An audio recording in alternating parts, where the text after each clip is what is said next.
નમસ્કાર મિત્રો, જો તમે ગુજરાતની અંદર હોલમાર્ક સર્ટિફિકેશન સેન્ટર બનાવી રહ્યા છો, ઘરેણાં અને અલગ અલગ પ્રકારની વસ્તુઓમાં હોલમાર્ક ફરજિયાત થઈ ગયો છે, તો આવું હોલમાર્ક સેન્ટર જો તમે બનાવી રહ્યા છો તો તમે જે તમારો પ્રોજેક્ટ શરૂ કરી રહ્યા છો એ પ્રોજેક્ટ શરૂ કરવા માટે જે સેટઅપ ઊભું કરવું પડતું હોય છે. આપણા પ્રોજેક્ટની અંદર માની લો ઓફિસ બિલ્ડિંગ લેવું પડતું હોય, શેડ લેવું પડતું હોય, અથવા તો મશીનરી ઇક્વિપમેન્ટ લેવા પડતા હોય, ફર્નિચર ફિક્સચર કરવું પડતું હોય છે.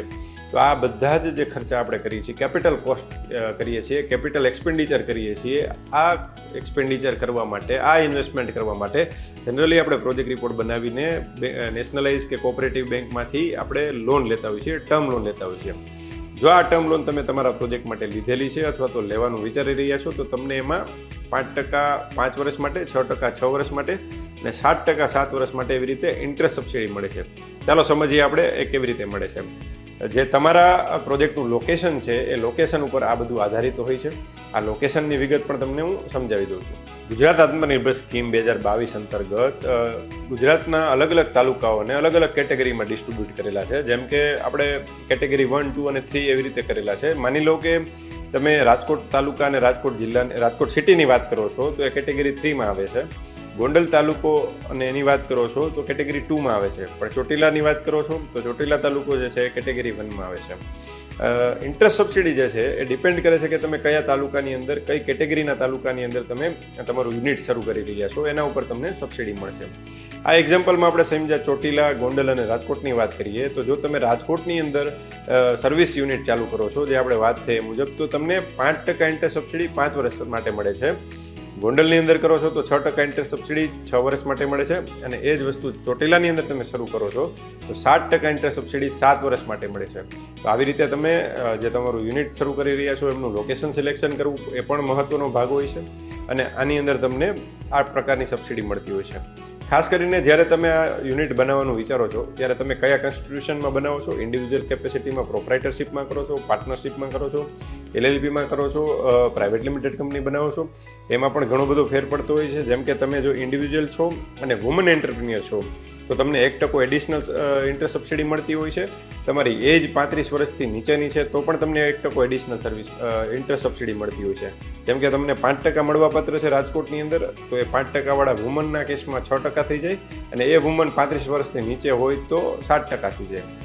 મેલ કેન્ડિડેટ હોય, મેલ એન્ટરપ્રિન્યોર હોય અને એ કરે છે 35 વર્ષથી નીચે છે તો એમને પણ 5% પ્લસ 1% મળે છે. LLP કે પ્રાઇવેટ લિમિટેડ કંપનીને DPIITનું રજિસ્ટ્રેશન એટલે કે સ્ટાર્ટઅપનું રજિસ્ટ્રેશન કરીને જો તમે શરૂ કરો છો તો એવા કેસમાં પણ 1% એડિશનલ તમને મળતો હોય છે. આ ઘણા બધા પ્રકારે તમે ઇન્ટરેસ્ટ સબસિડીનું પ્લાનિંગ કરી શકો છો અને વધુમાં વધુ ઇન્ટરેસ્ટ સબસિડીનો તમે 5%થી લઈને આમ કેલ્ક્યુલેટ કરો તો 9% સુધીનો લાભ લઈ શકો છો. પણ મેક્સિમમ જે તમે લાભ લ્યો છો એ બાદ કરતાં જે તમારી ટર્મ લોન છે એમાંથી 2% ઇન્ટરેસ્ટ તો તમારે ભોગવવું પડે છે. એટલે કે 10%ની લોન હોય તો વધુમાં વધુ 8% ઇન્ટરેસ્ટ સબસિડી લઈ શકાય. તો આ ઇન્ટરેસ્ટ સબસિડીની આપણે વાત કરી. આની અંદર ખાસ જોવું એ પડે કે જે તમે ટર્મ લોનનું ઇન્સ્ટોલમેન્ટ પે કરો છો અને એની અંદર જે ઇન્ટરેસ્ટ પે કરો છો એ ઇન્ટરેસ્ટ જ તમને સબસિડી તરીકે પાછું મળશે. પેનલ ઇન્ટરેસ્ટ કે અધર ચાર્જિસ પેમેન્ટ કરેલા હશે તો એ નહીં મળે. તમે જો ડિફોલ્ટ કર્યો છે કે ભાઈ કોઈ કારણોસર હપ્તા નથી ભરી છે કે આ ડિફોલ્ટ થયેલો છે તો ડિફોલ્ટ પીરિયડનું ઇન્ટરેસ્ટ છે એ પણ સબસિડી રૂપે તમને પાછું મળશે નહીં. અને આવા સર્વિસ યુનિટને ખાસ કરીને 10થી વધારે લોકોને એમ્પ્લોયમેન્ટ આપવું ફરજિયાત છે આ યુનિટ કરો છો ત્યારે. અને GST નંબર લેવો ફરજિયાત છે. તમારું સોફેક લાઇસન્સ હોય તો સોફેક લાઇસન્સ લેવું જરૂરી છે. ઉદ્યમ રજિસ્ટ્રેશન કરવું જરૂરી છે. તો આ બધા જ લાઇસન્સો અને 10 લોકોનો રોજગાર અને જે GSTની વાત છે તમે ફૂલફિલ કરો છો તો તમારું યુનિટ જે છે એ સબસિડી મેળવવાને પાત્ર છે. જો તમે તમારા સર્વિસ યુનિટની અંદર સબસિડી લેવા માંગો છો તો તમારે નેશનલાઇઝ બેંક, કોઓપરેટિવ બેંક કે પ્રાઇવેટ બેંકમાંથી જ લોન લેવી પડશે. NBFCમાંથી લીધેલી લોન છે એ સબસિડી મળવાને પાત્ર નથી થતી. તો ખાસ કરીને બેંક સિલેક્શન વખતે પણ તમારે ધ્યાન રાખવું પડશે. અને ખાસ જે એમ્પ્લોયમેન્ટ તમે 10 લોકોનું આપો છો એમાંથી 85% લોકો જે છે એ લોકલ ગુજરાતના હોવા જોઈએ અને બાકીના લોકો છે બહારના હશે તો ચાલશે. સાથે સાથે તમારે જે એપ્લિકેશન કરવા માટે તમારી પાસે જે ટાઈમલાઈન છે એ એવી હોય છે કે તમારું ફર્સ્ટ ડિસ્બર્સમેન્ટ થાય છે લોનનું, પહેલો હપ્તો લોનનો ઉપાડો છો ત્યારથી 1 વર્ષની અંદર, અથવા તો પહેલું બિલ સર્વિસ પ્રોવાઈડ કરવાનું ચાલુ કરો છો અને સર્વિસ રેન્ડરિંગનું કામ ચાલુ કરો છો એટલે ત્યારથી જે પહેલું બિલ બને છે, પહેલું બિલ અથવા તો ફર્સ્ટ ડિસ્બર્સમેન્ટ બેમાંથી જે મોડું હોય એના 1 વર્ષની અંદર તમારે અરજી કરવાની હોય છે.